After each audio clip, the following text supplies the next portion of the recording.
Hi friends, my name is Angela and welcome to my YouTube channel. I love to talk about books here. I read books and I talk about the books, and to be honest, I think I might like talking about them more, no.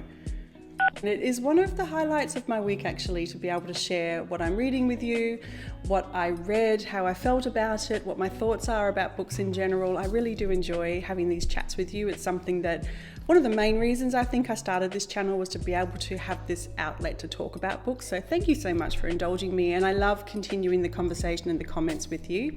Today we're going to have a little bit of a bookish chat. I'm going to share with you my current reads, and then I want to share with you my process around rating books, because I feel like I want to give a little bit of clarity around that, because I have started giving you ratings for books. So we're going to have a bookish chat, catch up. I'll be a chatty Cathy for the next 10 minutes, hopefully not too long, and we'll get started. So first of all, my current reads. I, full disclosure, have a lot of books on the go right now, and I think it is a real example of how my attention span is finding it very difficult to stay with it.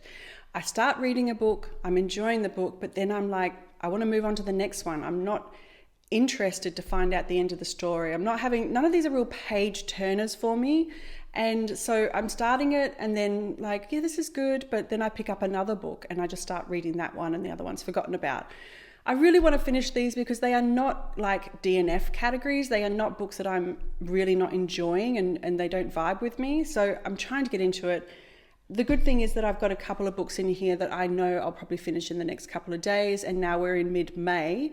I think that'll be good. That'll get me set up to really bring in maybe a page turner or something of a different genre. I'm just trying to be really strict with myself and work on my attention span, which is probably something a lot of us struggle with these days, is that we're so conditioned to just be given like snippets of information that when we get to long form content, like reading a book or a movie, it's hard to just stay engaged with that one thing and not be distracted by other things.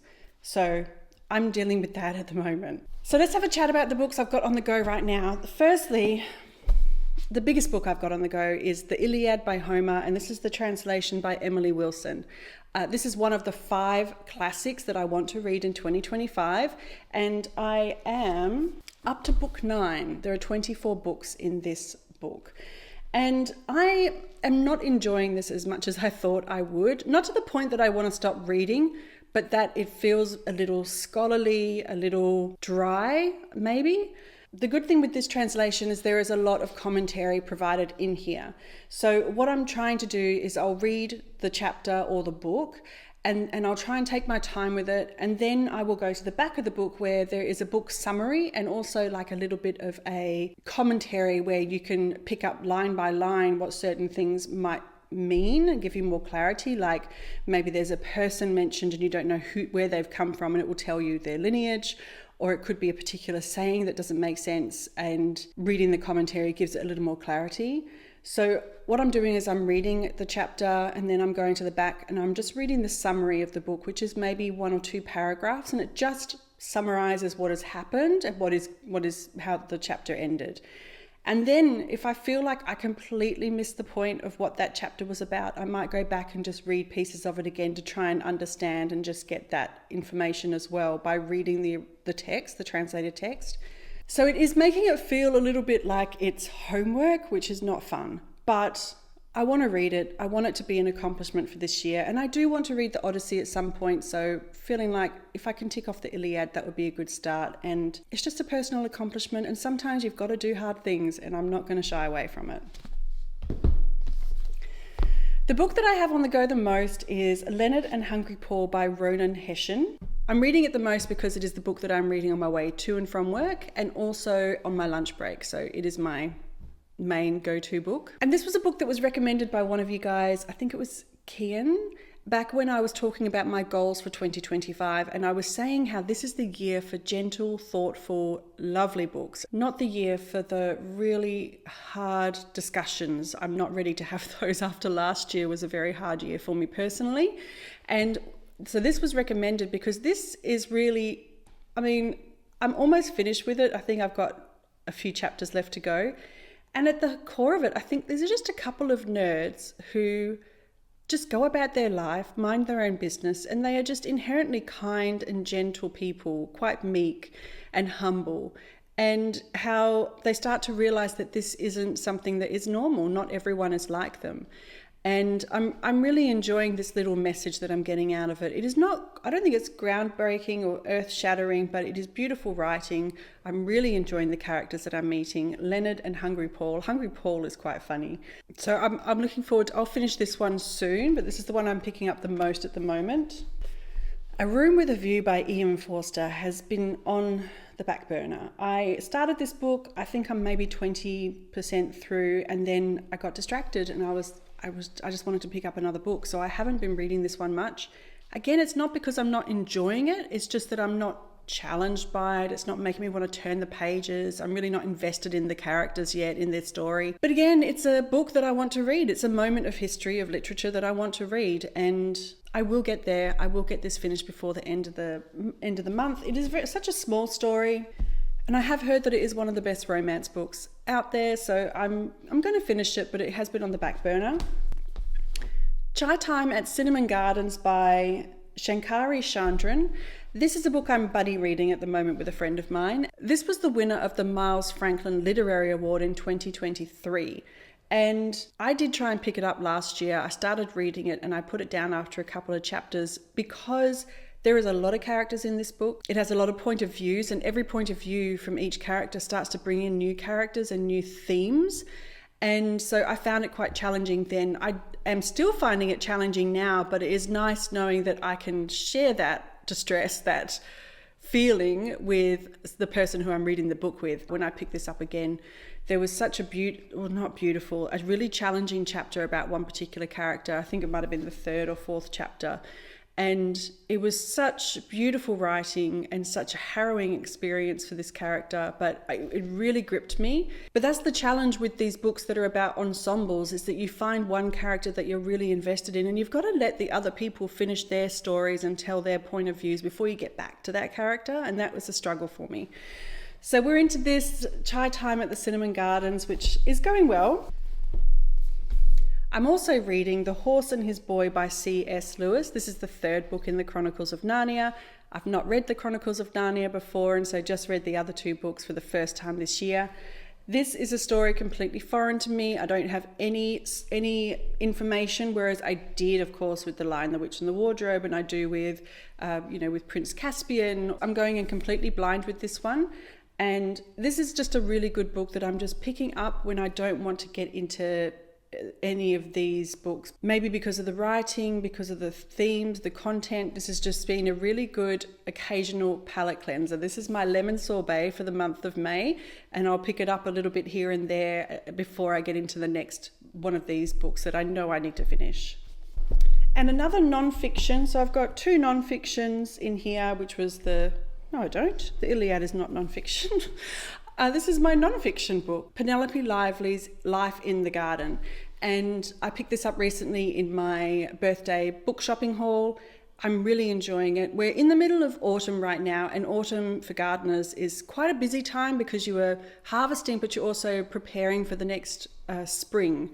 And so while the soil is still warm, but the nights are cooler, there's a lot of planting happening. There's a lot of harvesting and trimming happening to get the garden ready for winter. So I'm going out and gardening for a couple of hours on the weekend in the morning, and then I'm sitting down with a cuppa and reading this book. And I'm really enjoying the company that I'm getting from Ms. Lively.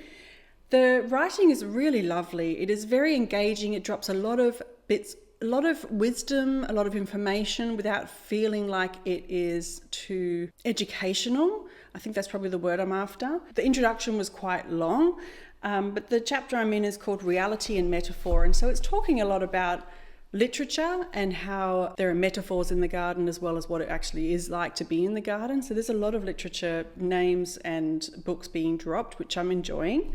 So this has been really great. And I'm also reading or listening to another non-fiction book called Oscar Wars, and I forget who the author is at the moment, but I'll put a picture of it around about here. And it is about the Oscars and about the Academy Awards and everything about them, how they were created, who created them, the scandals and the myths surrounding it. And I really have an interest in that golden age of cinema and cinema in general. I really do enjoy. So I'm enjoying that. And I'm only a couple of chapters in. It's quite a long book. I think it's like 17 hours on audio.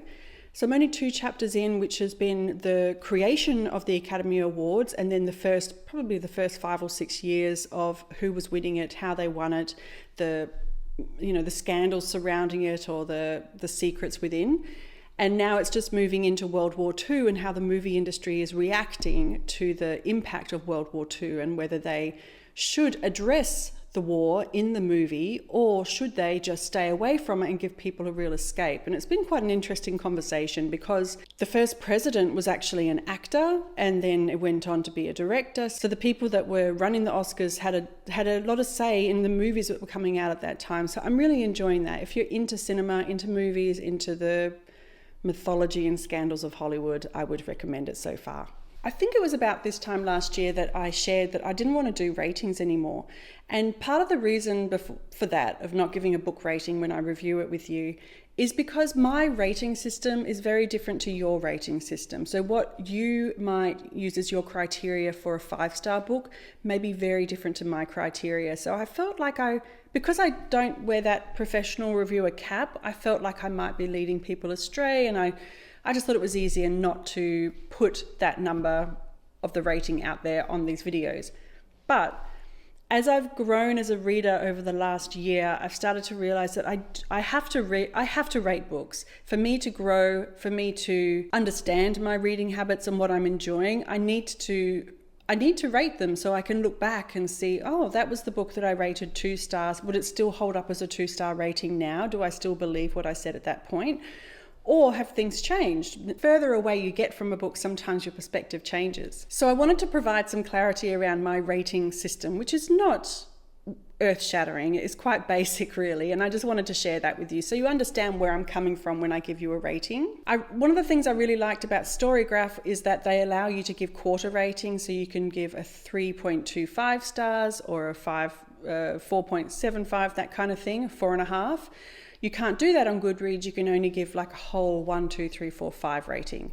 And I really enjoy that feature in Storygraph, but I do feel like it's a little bit of a cheat for me to give a book 4.75 instead of 5. I'm like, no, Ange, just like, if you love it, you love it. Don't try and make excuses for it or hedge my bets.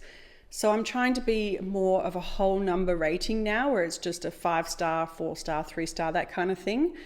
And who knows, maybe it will change again in the future, but that's where my mindset is right now. So the rating system starts at a 1, obviously. And for a 1, it would be a complete bomb. But I try not to give books a 1-star rating because I feel that if a book is a 1-star, it's usually because it is not my kind of book. For example, when I read Tress and the Emerald Sea recently, that was not a book for me. A lot of people love it. And I don't think it's fair to the author for me to give a 1-star rating because it's a genre I'm not familiar with. It's a new author that I haven't read before.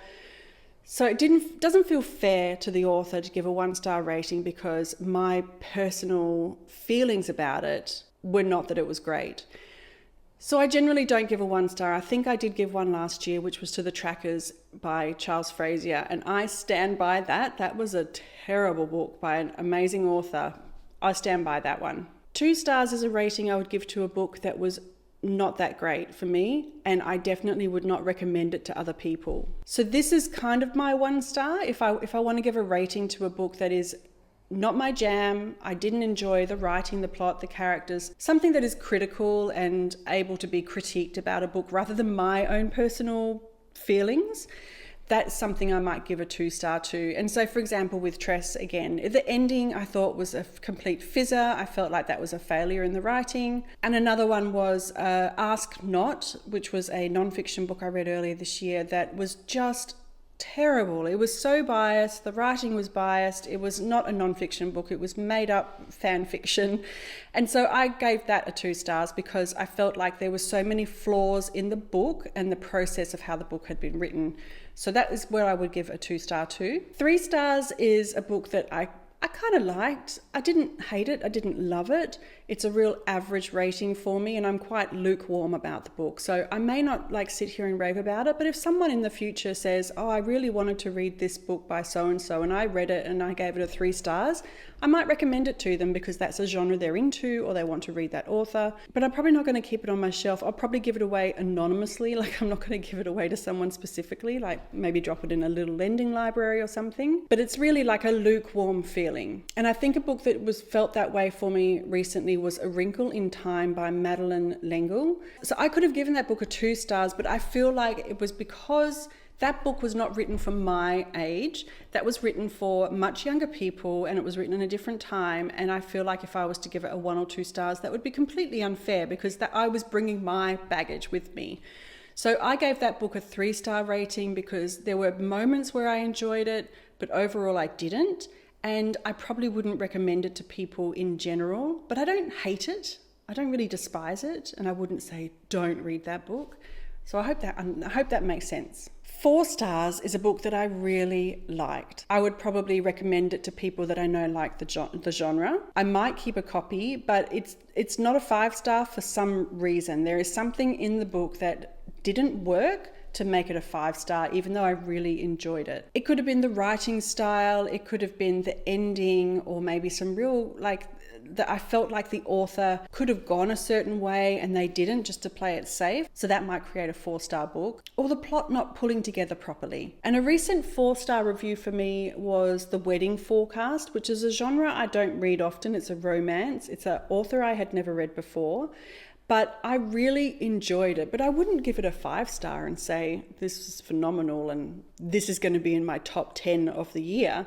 But I enjoyed it and I would recommend it to people, and I might keep a copy on my shelf to give to someone specifically. And with The Wedding Forecast, as much as I enjoyed it, it had its faults. There were certain things that I thought wasn't thought through properly. Like the title did not, at the end of the book, when I finished reading the book, the title didn't make any sense.